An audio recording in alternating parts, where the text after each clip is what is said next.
Hello friends, आज आप लोग के लिए सीबीएसई पैटर्न पे आधारित मैथ की एक बहुत ही मोस्ट इम्पॉर्टेंट सेशन जो आप लोग के लिए बहुत ही शानदार रहने वाला है। तो सबसे पहले दोस्त हम बता दें कि इस सेशन में आप लोग के लिए देखने को क्या मिलेगा। आप लोग के लिए जितने भी चैप्टर हैं आपके मैथ में सबका आज रिवीजन रहने वाला है। तो ये सेशन आप लोग के लिए बहुत ही ज़्यादा महत्वपूर्ण और इम्पोर्टेंट रहने वाला है। अगर आप लोग इस सेशन पर पहली बार जुड़े हैं तो मेरा आपसे यही निवेदन रहेगा कि एक बार सेशन का पूरा आनंद लेके जाइए और जितना भी आपके मैथ में जितने भी चैप्टर हैं, जितना भी फार्मूला है, उसका एक बार रिवीजन कर लीजिए। क्योंकि जितना आप रिवीजन करेंगे उतना आपके लिए अच्छा होता जाएगा। ठीक है, चाहे आप शुरुआत में मैथ की तैयारी करें, चाहे आप अंत में मैथ की तैयारी करें, चाहे एग्ज़ाम से पहले, चाहे एग्ज़ाम के आप कुछ दिनों बचे हो तब की तैयारी करें, तो ये जो सेशन है आप लोग के लिए हर टाइम काम करने वाला है। तो बता दें साथी, आपको करना क्या है। जैसा कि आपका पहला लेसन है रियल नंबर, तो रियल नंबर के बारे में होता क्या है, सबसे पहले उसको जान लेता है। तो विच नंबर, मतलब जो भी नंबर आपके इरेशनल और रेशनल नंबर को मिला के बनते हैं उसको बोलते हैं रियल नंबर। और रियल नंबर में आपको पढ़ना क्या है, जो सबसे इंपॉर्टेंट चीज़ें हैं आइए उनको देख लेते हैं भैया। तो रियल नंबर में जो सबसे एक इम्पॉर्टेंट थ्योरम आती है, एक यूक्लिड डिवीजन लेमा, ये आप लोग के लिए मोस्ट इंपॉर्टेंट होता है, जिसका ऑप्शनल में भी क्वेश्चन बनता है कि भैया यूक्लिड डिवीजन लेमा का जो फार्मूला तो वो होता क्या है। तो वो सबसे पहले उसको जान लेते हैं। जो यूक्लिड डिवीजन लेमा का फार्मूला होता है A equal to B Q plus R, जिसमें जो होता है zero or greater equal to R और less or equal to P, ये होता है आपका यूक्लिड डिवीजन लेमा का फार्मूला। तो ये हुआ आपका फार्मूला क्लियर। उसका जो नंबर 2 हेडिंग आती है आपकी यूक्लिड डिवीजन एल्गोरिथम, यानी जो यूक्लिड विभाजन प्रमेयिका है उसका जो फार्मूला होता है उसको हम अगर रूप में दिखाना चाहेंगे तो किस रूप में दिखा सकते हैं। तो उसका जो होता है डिवाइडेंड जो होता है, यानी जो डिवाइडेंड होता है वो जो होता है डिवीज़न और क्वांटेंट और प्लस आपका जो ये होता है रिमाइंडर, ये इसके इक्वल होता है। यानी जो डिवाइडेंड होता है वो डिवीज़न और क्वांटेंट और प्लस रिमाइंडर के इक्वल होता है। ये होता है यूक्लिड डिवीजन एल्गोरिथम प्रमेय। ठीक है, यानी यूक्लिड विभाजन प्रमेय का। उसके बाद जो नंबर 2 जहाँ से क्वेश्चन बनता है, number 3 product of two number of LCM गुणे एचसीएफ, यानी अगर दो प्रोडक्ट के लिए हमें एलसीएम और एचसीएफ निकालना है तो उसका फार्मूला क्या होता है। तो देखिए दोस्तों, जैसे कि अगर फर्स्ट नंबर है तो फर्स्ट नंबर का फार्मूला हम लिख सकते हैं। फर्स्ट नंबर इक्वल टू होता है एचसीएफ इंटू एलसीएम अपान सेकेंड नंबर, या हमें सेकेंड नंबर नहीं चाहिए तो सेकेंड नंबर का फार्मूला होता है एचसीएफ इंटू एलसीएम अपान का फर्स्ट नंबर। ये चीज़ें हैं आपके पहले पार्ट की। ठीक है, या अगर हमको एचसीएफ निकालना है तो एचसीएफ कैसे निकालेंगे, तो ये देख सकते हैं नीचे आपका दिया है एचसीएफ निकालने का formula. Product of two number, यानी जो है दोनों प्रोडक्ट का टू नंबर लेना है और बटे क्या करना है एलसीएम। ठीक है, जो दिया रहेगा। अगर हमें एलसीएम निकालना है तो product of two given number upon HCF, यानी दोनों प्रोडक्ट का जितना आपको दिया है गिवन नंबर उसको ऊपर लिखना है और एचसीएफ को नीचे। तो हमारा क्या निकल जाएगा भैया, एलसीएम। अगर हमें एचसीएफ निकालना है तो प्रोडक्ट ऑफ टू नंबर उसको हमें ऊपर लिखना है और बटे एलसीएम। ठीक है, ये हो जाएगा आपका पहले पार्ट का फार्मूला। ठीक है, आपको पहले पार्ट में पढ़ना क्या क्या है भैया, यूक्लिड विभाजन एल्गोरिथम, यानी क्या बोलते हैं उसको, यूक्लिड डिवीजन एल्गोरिथम। ये इसका फार्मूला याद रखना है। एक जो सबसे ऊपर वाली फार्मूला है Euclid division lemma and its application, यानी इसको फार्मूले के रूप में कैसे दिखाते हैं।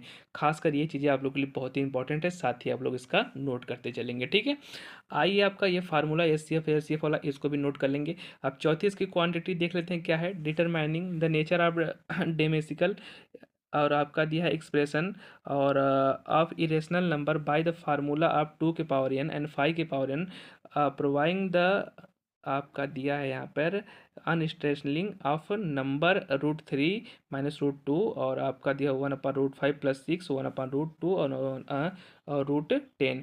यानी इसका मतलब आपको अभी समझ नहीं होगा। इसमें आपको जो याद रखना है, ठीक है, वो याद रखना है आपका 4 और 5 नंबर में जो नोट दिया गया है, determine the nature of the decimal expression, यानी अगर आपको नीचे, यानी आपको नोमीटर और डेनीमीटर दो चीज़ें आपको पता होनी चाहिए। अगर डेनीमीटर में 2 के पावर एन और 5 के पावर एम के रूप का बनता है तो जो वो नंबर होगा वो एक्सप्रेशन के रूप में हो जाएगा। लेकिन अगर 2 के पावर एन और 5 के पावर एन का रूप का नहीं बन रहा है तो उसका जो था एक्सप्रेशन नहीं हो पाएगा। ये आपका होता है 1 नंबर के लिए क्वेश्चन बनता है, ठीक है।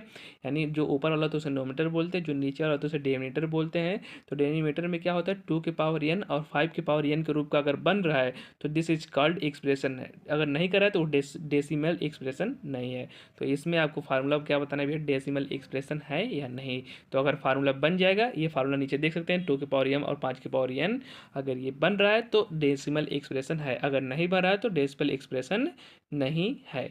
अब देखो नीचे दिया है कि प्रोवाइंग इरेशनल नंबर्स, आपको दिया गया प्रोवाइंग कुछ इरेशनल नंबर, तो आपको पता होना चाहिए कि जो चीज़ें रूट में आती हैं, जो चीज़ें रूट में आती है, नोट नंबर 5 जो दिया गया है कि प्रोवाइंग इरेशनल ऑफ नंबर्स √3 माइनस √2, ये √5 अब प्लस √6, जो भी चीज़ें रूट में आ गई जिसको हम रूट से बाहर नहीं निकाल सकते that is called irrational number, और जिन संख्याओं को हम रूट से बाहर निकाल सकते हैं that is called rational number. All clear होगा दोस्तों, हमको एक बार फिर से कमेंट करा करके बता दिया कि हाँ सर सब क्लियर है, और हम अगले पार्ट की तरफ स्टार्टिंग करते हैं, ठीक है।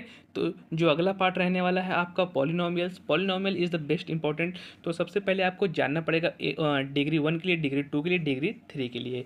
तो जो डिग्री 1 के लिए पॉलिनोमियल्स होता है उसको बोलते हैं लीनियर पॉलिनोमियल्स, जो डिग्री 2 के लिए होता है उसको बोलते हैं क्वाड्रिक पॉलिनोमियल्स, और जो डिग्री 3 के लिए होता है उसको बोलते हैं क्यूबिक पॉलिनोमियल। तो मोस्ट इंपॉर्टेंट चीज़ आपको याद रखनी है, डिग्री 1 के लिए क्या बोलते हैं भैया, लीनियर पॉलिनोमियल, डिग्री 2 के लिए क्या बोलते हैं, क्वाड्रिक पॉलिनोमियल, और डिग्री 3 के लिए क्या बोलते हैं, क्यूबिक पॉलिनोमियल, ठीक है। और इसके बाद इसमें आपको याद क्या रखना है, तो इसमें आपको याद रखने की लीनियर पॉलिनोमियल जो होता है वो किस रूप का होता है, उसमें आपको उसके लिए फार्मूला आप लोग क्या दिखा सकते हैं। तो लीनियर पॉलिनोमियल के लिए हम दिखा सकते हैं कांस्टेंट टर्म जो रहता है वो ऊपर रहेगा और जो कोफिशिएंट ऑफ एक्स रहेगा वो नीचे रहेगा, ठीक है। ये आपका हो जाएगा फर्स्ट लीनियर पॉलिनोमियल जो होता है आपका रेखी बहुपद के लिए, उसका जो फार्मूला होता है ax+b। उसके लिए अगर हमको आपका निकालना है, क्या निकालना है आपको, उसका मूल निकालना है, तो उसके लिए फार्मूला होता है -b/a, यानी कोफिशिएंट जो टर्म होगा वो ऊपर रहेगा और जो सॉरी कोफिशिएंट ऑफ एक्स रहेगा वो नीचे रहेगा, ठीक है। अब नीचे देख लेते हैं आपका general formula of the quadric polynomial. और आपको ये पूछ सकता है आप लोग को बहुविकल्पी प्रश्न में, भैया कि आप बताइए कि general formula of the quadric polynomial, आप फार्मूला बताइए कि आपका पॉलिनोमियल किस रूप का होता है। तो याद रखिएगा आप ax² bx + c, ये जो होता है क्वाड्रिक पॉलिनोमियल के रूप का फार्मूला होता है। और एक चीज़ नोट में आप लोग याद रखेंगे, ना तो रूट में और ना ही अपान में, अगर दो चीज़ें दिख गया जहाँ पे अगर एक्स की वैल्यू रूट में दिखी या अपान में दिखी that is not quadric polynomial, वो द्विघात बहुपद नहीं कहलाएगा। क्यों नहीं कहलाएगा, क्योंकि अगर कोई भी संख्या रूट में होती हैं या अपान में होती हैं that is not called quadric polynomial, और वो जो वैल्यू होनी चाहिए वो किसकी होनी चाहिए, एक्स की, ठीक है। आइए क्वेश्चन नंबर जो इसका है हेडिंग नंबर 4 देख लेते हैं। इसमें आप लोग को दिया गया होगा the relationship between the 3 cubes and the coefficient of the polynomial. जैसे अगर आपको सेकेंड ग्रुप का पॉलिनोमियल दिया है क्वाड्रिक पॉलिनोमियल, तो उसके लिए क्या होता है, सम ऑफ 3 क्यूबिक्स के लिए क्या होता है -b/a कोष्टक में अल्फा प्लस बीटा, यानी जो सम ऑफ क्यूबिक्स होता है उसके लिए फार्मूला होता है alpha plus beta equal to -b/a, यानी जिसको बोलते हैं हिंदी में मूलों का योगफल। Product of the 3 cubics into alpha into beta equal to होता है c/a, जिसको बोलते हैं मूलों का गुणनफल इक्वल टू c/a, ठीक है दोस्तों। आइए आगे देख लेते हैं, आपका ये फार्मूला हो गया, इसको याद रखना आपको, मोस्ट इंपॉर्टेंट फार्मूला है, ठीक है।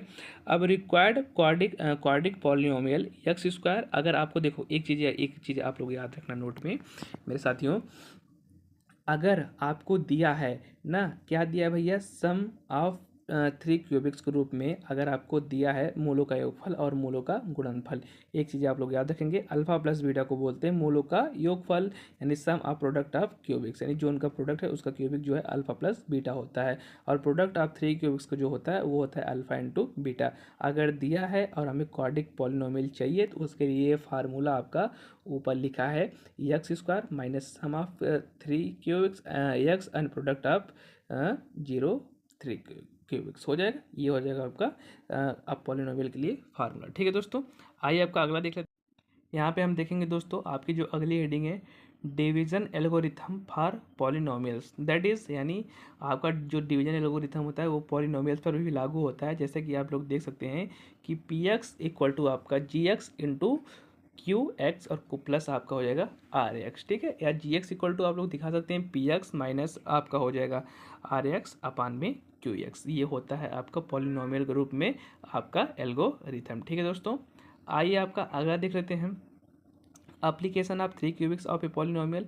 अगर पॉलिनोमियल्स के लिए कुछ आपका एप्लीकेशन है जो मोस्ट इंपॉर्टेंट आप लोग के लिए रहने वाला है, इस फार्मूले का आप लोग को बहुत अच्छे से याद रखना पड़ेगा, ठीक है। जैसे अल्फा स्क्वायर इक्वल टू आपका जो दिया गया, ये आपका दिया गया है alpha square plus beta square equal to alpha plus beta का होल स्क्वायर और माइनस टू अल्फा बीटा, ठीक है। नीचे देख सकते हैं अल्फा माइनस बीटा का whole square equal to alpha minus beta के स्क्वायर और माइनस फोर अल्फा बीटा, ठीक है। और नीचे देख सकते हैं alpha square minus beta square equal to alpha plus beta कोष्टक रूट में अल्फा प्लस बीटा का whole square minus four alpha beta और alpha cube plus beta cube equal to alpha plus beta का whole cube minus three alpha beta कोष्टक में alpha plus beta, ठीक है दोस्तों। आइए आपका नीचे देख लेते हैं, ये दिया गया है कि alpha cube minus beta cube equal to alpha minus beta कोष्टक में alpha square plus alpha beta और प्लस बीटा स्क्वायर। ये चीज़ें जो हैं आप लोग के लिए बहुत ही इंपॉर्टेंट रहने वाली है और इसको आप लोग नहीं छोड़ेंगे। ये हुआ पॉलिनोमियल्स। अब जो अगला स्टार्ट होने वाला है ट्रेंगल्स। ट्रेंगल्स के पहले आप लोग को बता दें साथी, अगर आप लोग को वीडियो पसंद आ रही है तो वीडियो को जरूर से लाइक करिएगा और चैनल पर अगर पहली बार जुड़े हैं तो चैनल को सब्सक्राइब कर दीजिएगा और वीडियो को लाइक कर दीजिएगा ताकि इसी तरह के वीडियो का नोटिफिकेशन आपको मिलता रहे, ठीक है। जैसे ट्रेंगल्स हो गया, अब देखो ट्रेंगल्स में सिमिलरिटी क्या होती है उसको सबसे पहले जानेंगे। तो कोरस्पॉन्डिंग एंगल्स आर इक्वल, यानी जो इसके कोरस्पॉन्डिंग एंगल्स बनते हैं वो सब आपस में क्या होने चाहिए, बराबर होने चाहिए, ठीक है। और नंबर सेकंड जो बात आती है, ratio of the their corresponding sides are equal, इनके जो कोरस्पॉन्डिंग साइड यानी जो इनकी भुजाएं होती हैं वो भी आपस में क्या होनी चाहिए, बराबर होनी चाहिए, तब उसको बोलेंगे आपका समरूप त्रिभुज, ठीक है।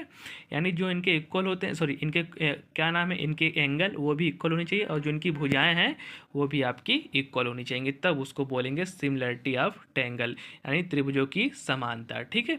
अब नीचे देख लेंगे बेसिक प्रॉपर्टी ऑफ थ्योरम। अब बेसिक प्रॉपर्टी समझेंगे त्रिभुज की क्या होती है, ठीक है। तो इसके पहले हम इसको पढ़ लेते हैं। If a line draw parallel to the side of the triangle two interested the other two side in the distinct point and the other two side are divided in the same ratio। इसका कहने का मतलब ये है ना भैया, जो त्रिभुज की जो बगल वाली भुजाएं हैं उस त्रिभुज को दो बराबर भागों में क्या करती है, डिवाइड करती है। जैसे कि अगर हम BC के समांतर एक रेखा खींचेंगे DE वाला, जैसा कि आप ऊपर देख सकते हैं, तो जो होती है वो नीचे वाले त्रिभुज की भुजाओं के अनुपात की क्या होती है, रेशियो के बराबर होती है, ठीक है। अनुपात को बोलते हैं इंग्लिश में रेशियो के क्या होती है, बराबर होती है। यही कहा गया है कि a line draw parallel to the side of a triangle to intersect the other two side distinct point the other two side are divide into the same ratio, यानी उनके जो अनुपात होता है वो सेम होता है, ठीक है। अब नीचे देखेंगे criteria of similarity of triangle. अब ये क्या होता है भैया, इसको समझेंगे। अगर एंगल एंगल एंगल है, ठीक है, यानी सरांगसम का जो नियम होता है त्रिभुजों के लिए, सरांगसम आप लोग पढ़े होंगे, criteria of similarity of triangle, इसमें होता है अगर तीन एंगल आपस में बराबर हैं, एंगल एंगल एंगल, तो उस टाइम हम कहेंगे कि जो होता है सिमिलरिटी ऑफ ट्रायंगल, ठीक है। इसको आप लोग कर सकते हैं, या आप लोग कहेंगे साइड साइड, तीनों साइड बराबर है तब भी हो जाएगा ट्रायंगल। अगर आप कहेंगे साइड एंगल साइड तब भी आप हो जाएगा ट्रायंगल। क्राइटेरिया जो होगी इसकी आपको हो जाएगी वो इसी तीनों नियम पे होती है, लागू होती है। याद रखना ट्रिपल ए यानी angle angle angle, side side side या side angle side, this is the called criteria similarity of triangle, ठीक है। अब यहाँ पे एरिया थ्योरम, ठीक है, एरिया थ्योरम क्या होती है सबसे पहले उसको जानेंगे। तो एरिया थ्योरम के बारे में हम पढ़ लेते हैं। The ratio of the area of two similarity triangle is the equal of square of the ratio in their corresponding side, यानी जो त्रिभुज का जो क्षेत्रफल होता है उनकी भुजाओं के वर्ग के क्या होता है, बराबर होता है। जैसे त्रिभुज AB का क्षेत्रफल और त्रिभुज PQR का क्षेत्रफल जो होगा बराबर, इनका अनुपात इनकी भुजाओं के अनुपात के क्या होता है, बराबर होता है, उसी को बोलते हैं एरिया थ्योरम। या इंग्लिश में इसको जानना चाहते हैं तो the ratio of the area of two similarity triangle is the equal of square of the ratio their corresponding side, ठीक है। अब आगे देख लेते हैं आपका पाइथागोरियन थ्योरम क्या होती है। तो पाइथागोरियन थ्योरम में होता क्या भैया, कर्ण स्क्वायर इक्वल टू लंब स्क्वायर प्लस आधार का स्क्वायर, बस उसी को आप लोग दिखा सकते हैं। If A draw for of the vertex of the right angle of the right triangle to the hypotenuse, then triangle on both side of a simulation of the whole triangles and the each other are in a right triangle. The square of the hypotheन is the equal of the sum of square in the two other side। यानी कहने का मतलब क्या है कि जो कर्ण वाली भुजा होती है, जो सबसे बड़ी भुजा जो दिखा फिगर में आपको दिख रहा होगा A C, which are equal to same other two side, यानी जो आपकी दो अदर भुजाएं हैं ए बी और बी सी के स्क्वायर क्या होती है, बराबर होती है, उसी को बोलते हैं पाइथागोरियन थ्योरम। यानी कर्ण का स्क्वायर जो होता है बड़ी वाली भुजा उसको बोलते हैं कर्ण, ये है का लंब और नीचे वाला है आधार, वो शेष दो भुजाओं के वर्ग क्या होती है, बराबर होती है। That is called Pythagorean theorem. बिल्कुल आसानी से आप लोग समझ सकते हैं, ठीक है। आप नीचे से आपका देख सकते हैं converse of the Pythagorean theorem में कुछ जो आपकी कन्वर्ट किया गया है यहाँ पे आपका आएगा, ठीक है। इन a triangle the square of one side is equal to the sum of the square to the of the theorem two side, then the angle opposite of the first side is the right angle। यानी इसका कहने का मतलब है क्या भैया कि the square of side जो पाइथागोरन के ठीक सामने वाली साइड होगी उसको बोलते हैं कौन सा एंगल भैया, समकोण एंगल। यानी आपको पता होगा समकोण एंगल कितने का होता है, तो आप लोग कहेंगे बिल्कुल सर हमको पता है राइट एंगल जिसको बोलते हैं समकोण त्रिभुज जो 90 अंश का होता है। तो हाइपोटेनियस जो आपकी साइड होगी उसके ठीक सामने आपका बनाएगा राइट एंगल जिसका जो होगा मान होगा वो होगा 90 डिग्री। इसी को बोलते हैं converse of the Pythagorean theorem, ठीक है। यहाँ से जो होता है ट्रायंगल के कुछ मोस्ट इंपॉर्टेंट नियम होते हैं समाप्त। अब जो अगला पार्ट आप लोग के लिए और इम्पोर्टेंट रहने वाला है pair of linear equation two variable, दो चर वाले रैखिक समीकरण जिसको बोलते हैं हिंदी में। इसमें क्या होता है आपको दो चर किसे कहते हैं सबसे पहले उसको जानेंगे। वेरिएबल होता है क्या है आप लोग को, तो जिसकी वैल्यू जो होती है वो फिक्स नहीं होती है उसको बोलते हैं वेरिएबल, ठीक है। यानी जिसका जो मान होता है वो निश्चित नहीं होता है उसको बोलते हैं चर, और जिसका मान निश्चित होता है उसको बोलते हैं अचर। और इस वाले इक्वेशन में आपको पढ़ना क्या क्या है सबसे पहले उसको जान लेते हैं भैया। तो सबसे पहले इसका जनरल फार्मूला देख लेते हैं। जैसा कि आप लोग देख सकते हैं कि लीनियर इक्वेशन का जो जनरल फार्मूला होता है a1x b1y plus c1 equal to 0, और दूसरा जो होता है a2x b2y plus c2 equal to 0, ठीक है। ये होता है general formula of the linear equation के लिए जनरल फार्मूला है। अब इसमें आपको पढ़ना क्या क्या है भैया, इसमें आपको पढ़ना है एक अलजेब्रिक मेथड एक ग्राफिक मेथड, ठीक है। ये दो चीज़ें आपको पढ़नी है। उसके बाद आपको एलिमिनेशन मेथड, सब्स्टिट्यूशन मेथड, और आपको एक करस्पॉन्डिंग मल्टीप्लिकेशन मेथड यानी क्या नाम है क्रॉस मल्टीप्लिकेशन मेथड भी पढ़ते चलना है, ठीक है। अब आइए दोस्तों देख लेते हैं आपका एक और ही इम्पोर्टेंट नीचे वाला जो दिया गया है क्रॉस मल्टीप्लिकेशन मेथड में क्या होता है भैया कि आप लोग को मल्टीप्लाई करना पड़ता है किसमें, ये इसका फार्मूला भी नीचे दिया गया होगा, ठीक है। आइए जो पांचवा इसका नंबर दिया गया है कि there are 3 different solution which is can rise even a pair linear equation is given as. तीन आपके डिफरेंट सोल्यूशन होते हैं जब दो रेखाएं एक दूसरे को आपस में कट करती हैं तब, ठीक है। दिया गया है there are 3 different solution which in the rise when a pair of linear equation. Linear equation के लिए 3 डिफरेंट जो होते हैं सोल्यूशन होते हैं। नंबर 1 सोल्यूशन क्या है आपका a1 a2 not equal to b1 upon b2 not equal to c1 upon c2। In this situation यानी इन सिचुएशन में जो होता है linear pair is constant lines are interact at a point and has a unique solution, ठीक है। क्या होता है भैया जब तीनों ज्योति हैं आपस में बराबर नहीं होती है, इस सिचुएशन में जो होता है linear pair is constant and linear interact at a point has a unique solution. यानी जब तीनों आपस में बराबर नहीं होंगी तो उस समय रेखाएं एक दूसरे को प्रतिच्छेद करेंगी और समीकरण का अद्वितीय हल होगा, ठीक है। कंडीशन नंबर 2 देख लेते हैं a1 a2 equal to b1 b2 and not equal to c1 c2। In this case the equation has no solution and their linear are parallel. यानी क्या होगा भैया इसमें कि जब दो रेखाएं आपस में दो पहले दूसरे आपस में बराबर है परंतु तीसरा आपका बराबर नहीं है भैया, तो इस स्थिति में क्या होता है ना जो समीकरण क्या होता है समांतर रेखाएं होती है, पैरेलल इक्वेशन दिया गया है और समीकरण के कोई भी हल नहीं होता है। ठीक है, क्वेश्चन नंबर 3 देख लेते हैं आपका। A1/A2 equal to B1/B2 equal to C1/C2। In this case the depend upon the coefficient has the infinitely many solution and where is the क्या दिया गया आपका कोनिशिएंट। ठीक है, यानी इसका कहने का मतलब है कि जब सब आपस में होंगे बराबर तो उस टाइम जो होगा इक्वेशन के बहुत सारे समीकरण होंगे और जो समीकरण होगा वो होगा आपका प्रतिच्छेदी समांतर और एक समपाती रेखाएं। ठीक है, क्या बोलेंगे उसको, समपाती।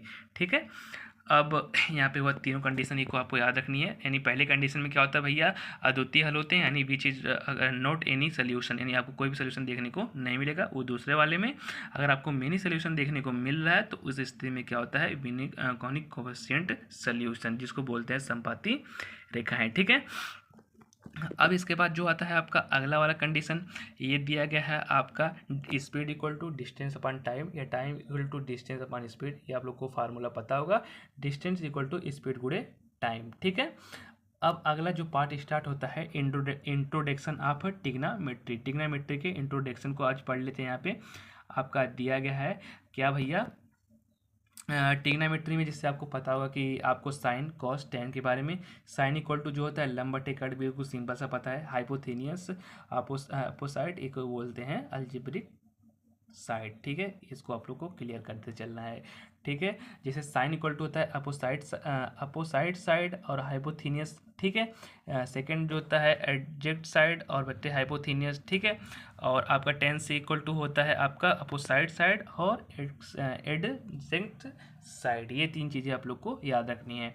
और साइन का उल्टा जो होता है वो कोसेक होता है, और कॉस का उल्टा सेक होता है, और टेन का उल्टा कॉट होता है। नीचे दिया गया होगा ये कोसेक जो होता है साइन का, सेक जो होता है कॉस का, कॉट जो होता है आपका होता है टेन का। ठीक है, अब यहाँ पे आपको कुछ रिलेशन दिया गया है, जैसा कि हमने आपको पहले बताया है। साइन जो होता है कोसेक का उल्टा, कॉस जो होता है सेक का उल्टा, टेन जो होता है कॉट का उल्टा। नीचे वही आपको रिलेशन दिया गया है। अब कुछ प्रोडक्ट में रिलेशन दिया गया है, जैसे साइन और कोसेक का गुणा करेंगे एक आएगा, कॉस से गुणा करेंगे एक आएगा, टेन कॉट करेंगे एक आएगा, टेन कॉट करेंगे एक आएगा, सेक कोसेक करेंगे एक आएगा, कोसेक साइन करेंगे एक आएगा। तो इसको आप लोग नोट कर लेंगे। ठीक है, कुछ आपको क्वाड्रेंट रिलेशन दिए गए हैं, जैसे साइन थीटा इक्वल टू आपको बताया हमने लंब बटे कट, यानी हाइपोथेनियस अपोसाइड साइड बटे हाइपोटेनियस साइड। ये आप लोग को याद रखना है। ठीक है, तो नीचे देख सकते हैं sine theta equal to cos theta equal to tan theta, cos theta upon sine theta equal to क्या होता है आपका कॉट थीटा। मोस्ट इंपॉर्टेंट चीज़ है आप लोग के लिए। ठीक है, अब यहाँ पर देखेंगे कंप्लीमेंट्री रिलेशन जो होता है, sine 90 minus theta equal to cos theta, cosec 90 minus theta equal to sec theta, tan 90 minus theta equal to cot theta, और cos 90 minus theta equal to sine theta, sec 90 minus theta equal to cosec theta, और cot 90 minus theta equal to tan theta. ये आप लोग को याद रखना पड़ेगा। ठीक है, अब कुछ और ट्रिग्नोमेट्री आइडेंटिटीज जो हैं आपके, उसको आपको पढ़ना पड़ेगा। जैसे sine square theta plus cos square theta बराबर एक, sine square theta equal to one minus cos square theta, फिर आपका है cos square theta equal to one minus sine square theta. ये चीज़ें आप लोग को क्लियर करनी है। ठीक है, और एक है sec square theta minus tan square theta बराबर एक, sec square theta equal to one plus tan square theta.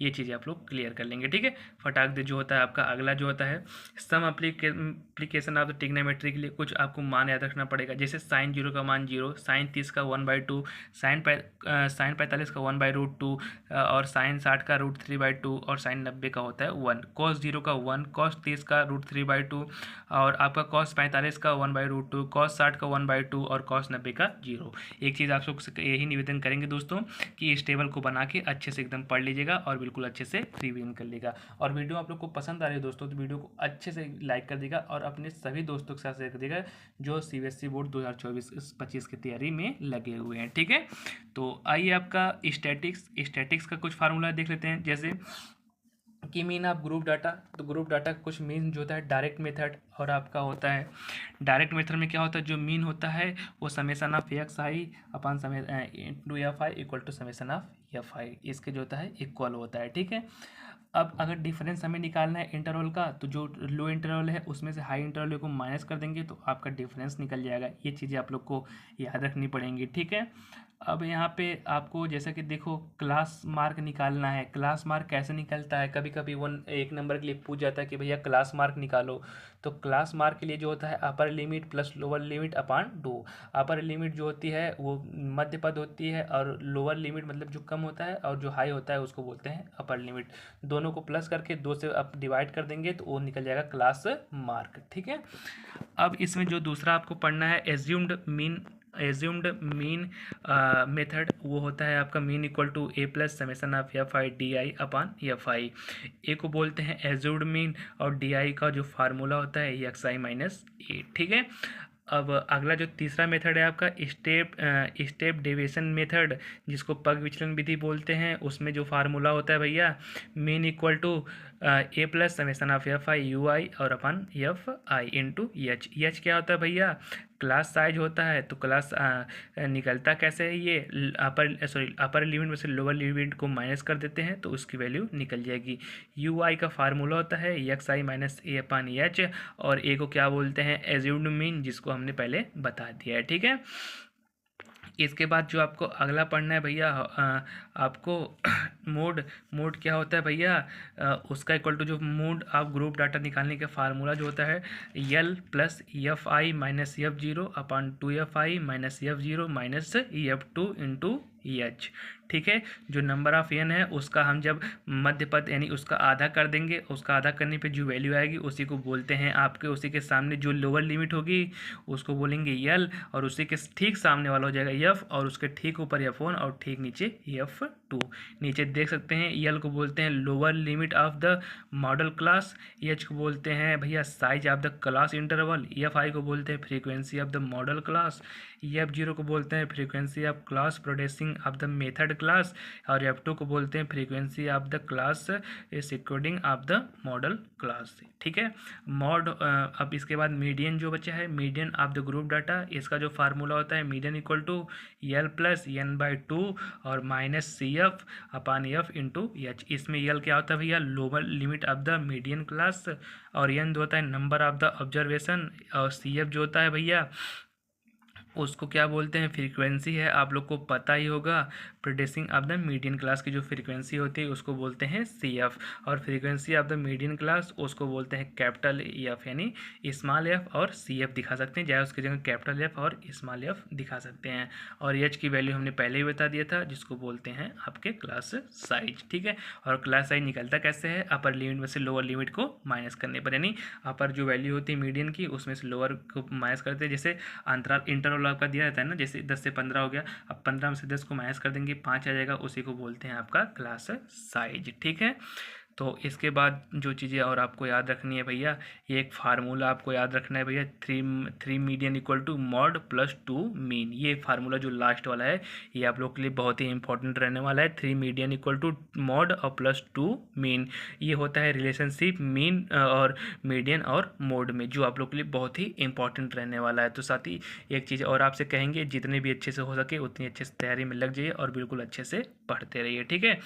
अब इसके बाद आपका आता है इसमें जो आपका बचता है, क्या पे गया आपका, अभी नीचे दिया गया है, ये तो सब क्लियर है स्टैटिक वाला।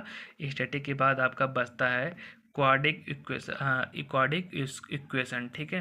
क्वाड्रिक इक्वेशन में जो होता है आपका होता क्या है, general formula a x square plus b x plus c equal to 0 के रूप का होता है, ये आपका जनरल फार्मूला है इसका। उसके बाद फ्रैक्शन मेथड, इसमें आपको पढ़ना है क्वाड्रिक फार्मूला जो होता है x equal to minus b plus minus b square minus 4ac upon 2a। ठीक है। अब इसमें जो होता है भैया सिद्धाचार्य का सिद्धांत, ठीक है, जिसको दिखाते हैं डी से, d equal to b square minus 4ac, ये भी फार्मूला हो तो आपको पता है।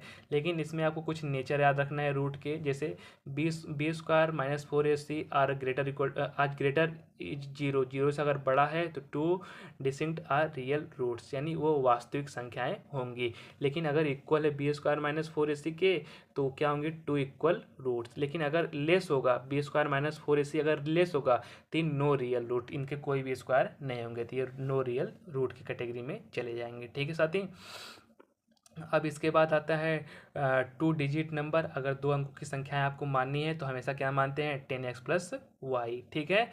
और हमेशा ये देखो ऊपर दिया गया है, up stream is always negative x minus y और ऑलवेज पॉजिटिव जो होता है एक्स प्लस वाई। यानी जब एक स्ट्रीम यानी जब एक धारा जो नाव जो होती है धारा के विपरीत दिशा में जाती है तो वहाँ पे एक्स माइनस वाई होता है। वही धारा जो होती है अगर पॉजिटिव दिशा में जाती है तो एक्स प्लस वाई होता है। और नंबर आप अगर डिजिट निकालना है तो 10x प्लस वाई, 2 डिजिट के लिए हमेशा क्या मानते हैं 10x प्लस वाई। और एक चीज़ें नीचे आपको दिया गया भैया, टू चेंज आप के एम और किलोमीटर से आप घंटा से आपको मीटर प्रति सेकंड में जाना है, देन मल्टीप्लाई 5/18 यानी 5/18 से आपको मल्टीप्लाई करना पड़ेगा। लेकिन यहाँ पे एक चीज़ और सुनना, मीटर प्रति सेकंड से किलोमीटर प्रति घंटा में जाना पड़ेगा तो वहाँ 18/5 से हम क्या करेंगे मल्टीप्लाई करेंगे, ठीक है। अब जो अगला पार्ट है अर्थमेटिक प्रोग्रेशन, इसमें आपको जनरल फार्मूला इसका जानना पड़ेगा। इसका जनरल जो फार्मूला होता है a plus D a+2d a+3d। और जो इसका प्रथम पद होता है यानी फर्स्ट आपका जो इसका प्रोडक्ट निकालना होता है a=a2 माइनस a1, सेकेंड में से फर्स्ट वाले को माइनस कर दोगे, उसी को बोलते हैं आपका सर्वांतर, ठीक है। और इसका एक फार्मूला याद रखेंगे, द नंबर ऑफ टर्म जो निकालने के लिए होता है Sn=a+n-1 डी, ठीक है। अगर 3 कोएफिशिएंट है उसके लिए हमको कर दर्शाना है तो b= जो होता है a+c/2, ठीक है। साथ ही आप इसको कवर करेंगे। अगला जो लेसन है आपका Sn = एक फार्मूला और देख लेते हैं 2a + n-1 d, ठीक है। ये योगफल निकालने के लिए होता है। अब सर्कल के लिए थ्योरम देख लेते हैं भैया। थ्योरम में जो सर्कल के लिए थ्योरम होती है, a tangent of 2 circle perpendicular of 2 radius through a point of untracked, ठीक है, that is OP perpendicular to X Y, इसको बोलते हैं थ्योरम नंबर 1। और थ्योरम नंबर जो 2 होती है भैया, the length of 2 tangent draw from a intersecting line point of a circle are equal, यानी जो दोनों स्पर्श रेखाएं होती हैं वो आपस में क्या होती हैं बराबर होती हैं। ये थ्योरम नंबर 2 है, ठीक है। अब कोऑर्डिनेट ज्योमेट्री में कुछ अगला पार्ट देख लेते हैं। आपका ये कोऑर्डिनेट ज्योमेट्री जो रहने वाली डिस्टेंस का फार्मूला बिटवीन टू दूरी निकालने का जो फार्मूला होता है, रूट में x2 - x1 का होल स्क्वायर और प्लस y2 - y1 का होल स्क्वायर, ये आपको याद रखना पड़ेगा। और ज़्यादा इसमें कुछ आपको याद नहीं रखना पड़ेगा। और एक है ये सेक्शन फार्मूला, आपको ये डिस्टेंस फार्मूला और सेक्शन फार्मूला 2 चीज़ें आप लोग को याद रखनी पड़ेगी। m1 × x2 m2 × x1 अपन m1 + m2 और कामा m1 y2 + m2 y2/m1 + m2, ये दोनों चीज़ें फार्मूले आप लोग को याद रखनी पड़ेंगी, ठीक है। मिड पॉइंट फार्मूला जो होता है x1 + x2/2 + y1 + y2/2, ये भी चीज़ें आप लोग को याद रखनी पड़ेंगी। एरिया ऑफ द ट्रेंगल निकालने के लिए 1/2 x1 कोष्टक में y2 - y3 प्लस x2 कोष्टक में y3 - y1 और प्लस x3 कोष्टक में y1 - y2, ये एरिया है आपका ट्रेंगल का, ठीक है। आप centroid of the triangle centroid निकालना है तो ये 3 पॉइंट के लिए अगर निकालना है तो x1 + x2 + x3/2 और कामा y1 + y2 + y3/2, ये हो गया आपका सेंट्रॉइड। और आपका जो लास्ट चैप्टर बचता है प्रोबेबिलिटी में जो होता है भैया, probability is always between 0 > PE > 1, यानी PE का जो फार्मूला होता है, जो केस बनती है PE वाला, = होता है 1 - PE। अगर डैश लगा है तो उसको 1 - PE में से माइनस कर दो। और एक चीज़ और, PE और प्लस PE डैश = 1 होता है। ये चीज़ें आपके लिए बहुत ही इंपॉर्टेंट है, ठीक है। और यहाँ पे कुछ स्क्वायर नंबर्स और कुछ ये दिए गए हैं जिसको आप लोग को कवर कर लेना है, ठीक है। और ज़्यादा इसमें कुछ मतलब इसमें क्या हुआ है भैया कि नीचे दिखाया गया कि एक टॉस को, यानी जब टॉस 2 कॉइन्स, 2 कॉइन्स में टॉस होता है तो उसके लिए क्या कंडीशन बनती है, नीचे आपको दिखाया गया है। और 3 कॉइन्स के लिए जो टॉस बनता है उसके लिए क्या होता है, उसको दिखाया गया है, ठीक है। अब यहाँ पर क्यूबिक के लिए दिखाया गया भैया कि जब 2 क्यूबिक्स को एक साथ हम उछालते हैं, 2 क्यूब को एक साथ उछालते हैं तो उसके लिए क्या क्या कंडीशन बनती है, साथ ही उसका भी फार्मूला नीचे दिखाया गया है, ठीक है। और ज़्यादा इसमें आपको कुछ पढ़ने की ज़रूरत नहीं है, प्रोबेबिलिटी में बिल्कुल आसानी से आप इसको कर ले जाएंगे। अब एरिया रिलेटेड टू सर्किल में कुछ क्वेश्चन देख लेते हैं। जैसे एरिया ऑफ सर्किल क्या होता है, πr², d = क्या होता है 2r, जो आपका डायमीटर होती है। और circle of circumference of the circle को जो होता है 2πr होता है। Area of the semi cubed ये होता है pi are square upon 2। Number of the revolution जो होता है distance covered upon 2 pi R. ये फार्मूला कुछ है जिसको आप लोग नोट कर लेंगे, इसमें ज़्यादा कुछ आपको बताने की ज़रूरत नहीं है। जितना आप नोट करके नोट्स बनाएंगे उतना आपके लिए ये बेटर पड़ता जाएगा। एक चीज़ है और दोस्त, वीडियो पसंद आए दोस्तों तो वीडियो को लाइक करिए, और चैनल से पहली बार जुड़े हैं तो चैनल पर सब्सक्राइब कर लीजिएगा, ठीक है। तो आइए जो इस पार्ट का जो लास्ट चैप्टर लेके चलते हैं आप लोग के लिए, area of the sector theta upon 360 into pi are square, इसको भी नोट करेंगे। Area of the length theta upon 360 into 2 pi r, ठीक है। जो आपका लास्ट पार्ट रहने वाला है भैया सरफेस एरिया एंड वॉल्यूम में आपको क्यूबिक का याद रखना है भैया। क्यूबिक का जो बेस होता है, एरिया होता है, पैरामीटर होता है, एल सी ए होता है, टी सी होता है, और आपका डायनोगोल होता है, वॉल्यूम होता है, और ये पैरामीटर होता है। ये सब जो चीज़ के फार्मूले हैं इसको आप लोग अच्छे से नोट करेंगे, साथ ही आपको कवर करेंगे। जैसे पैरामीटर 2l प्लस बी होता है, और एल एस से जो होता है 2l प्लस बी और बाहर एच होता है। टी एस से जो होता है 2l b b h h l होता है, और जो आपका डायनोगोल होता है बी का l square b square h square होता है, और जो वॉल्यूम होता है एल गुड़े बी गुड़े एच होता है, और पैरामीटर 4l 4b 4h होता है, ठीक है। और इसी प्रकार से आपका क्यूब और सिलेंडर में आपको बताना है एरिया जो होता है ए स्क्वायर, और सिलेंडर का pi are square. L S A जो होता है 4a स्क्वायर, और इसका जो सी एस ए होता है 2 पाई आर एच, और टी एस ए जो होता है 6a स्क्वायर, इसका होता है 2 पाई आर कोष्टक में प्लस एच प्लस आर। तो जितना भी फार्मूला है इसको आपको आगे आपको देखने को मिलेगा कोन और स्पीयर में। तो कोन स्पीयर का भी फार्मूला, जैसे इसका एरिया पाई आर स्क्वायर, और इसका C A T S A 4/3 pi are square, इसका टी एस ए होता है पाई आर कोष्टक में आर प्लस एस, इसका वैल्यूम होता है 4/3 पाई आर क्यूब। तो इसी प्रकार से अर्ध जो क्यूबिक होता है यानी बेस एरिया का निकाल, हेमी स्फीयर का निकालना, एक स्फीयर का एक हेमी स्फीयर का बेस एरिया यहाँ पे कर देंगे। कुछ कवर कर लेंगे यहाँ पे आप लोग, सी एस ए क्या होता है आपका, और बेस एरिया क्या होता है, इसको आप लोग कवर करेंगे। और जो आपका होता है फ्रेस्टिज्म ऑफ द कोन, ये बेस एरिया इसका जो होता है pi are square, C S A जो होता है पाई और कोष्टक में R one plus R two, और एल इक्वल टू जो होता है H square R one minus R two, T S A जो होता है pi R one pi R two pi कोष्टक में R one plus R two, ठीक है। और इसी प्रकार से थिंग्स रिमेंबर, कुछ आपके ट्रेंगल्स के फार्मूले याद रखना है। ट्रेंगल का जैसे होता है 1/2 बी गुड़े एच। अब इसमें जो होता है ए स्क्वायर का कुछ याद रखना है, 4 इंटू साइड उसका पैरामीटर होता है, डायगोनल जो होता है √2 इंटू ए होता है, ठीक है। इसी प्रकार से आप इसको याद रख सकते हैं, ठीक है, आसानी से। बिल्कुल ये कुछ चीज़ें हैं जिसको आप लोग नोट कर लेंगे, ठीक है। यहाँ पे आप लोग देख सकते हैं, आप इसको आसानी से कवर कर लेंगे, ठीक है। और इसका आप लोग, अगर आप लोग को पीडीएफ चाहिए तो फटाफट से कमेंट बॉक्स में बताइए कि इसका हम पीडीएफ भी आप लोग के लिए बना देंगे। आइडेंटिटी कुछ है जो आप कक्षा 6, 7, 8, 9, 10 से पढ़ते आ चुके हैं, ए प्लस बी का whole square, A minus B का होल स्क्वायर, इसमें कोई आपको बताने की ज़रूरत नहीं पड़ेगी। A cube plus B cube plus C cube, ये चीज़ें आप लोग के लिए कुछ ज़्यादा खास नहीं है, इसको भी आप लोग कक्षा 9 में पढ़े होंगे। इसको आप लोग अच्छे से नोट करके एक बार इसका रिविजन कर लेंगे, ठीक है साथी। तो यहाँ से जो होता है आपका ये पार्ट होता है समाप्त। जैसे कि ए की पावर -1 को हम नीचे लाएंगे तो प्लस हो जाएगा, रूट ए को अगर वो हटाएंगे रूट से तो 1/1/2 आता है, और रूट ए का अगर आपस में मल्टीप्लाई करते हैं तो ए आता है। तो ये कुछ जनरल चीज़ें हैं जो आप लोग के लिए याद रखनी है, और इसको अच्छे से मल्टीप्लाई कर देना है, ठीक है। तो इसी प्रकार से जो होता है क्लास 10 के जितने भी फार्मूले होते हैं ऑल चैप्टर के जो होते हैं वो होते हैं सब कंप्लीट। और उम्मीद करते हैं कि साथ ही वीडियो पसंद आई हो। वीडियो पसंद है दोस्तों वीडियो को लाइक करेगा, और चैनल पर पहली बार जुड़े हैं तो चैनल को सब्सक्राइब करेगा, ताकि मिलते हैं नेक्स्ट वीडियो में। तब तक के लिए आपका बहुत बहुत धन्यवाद।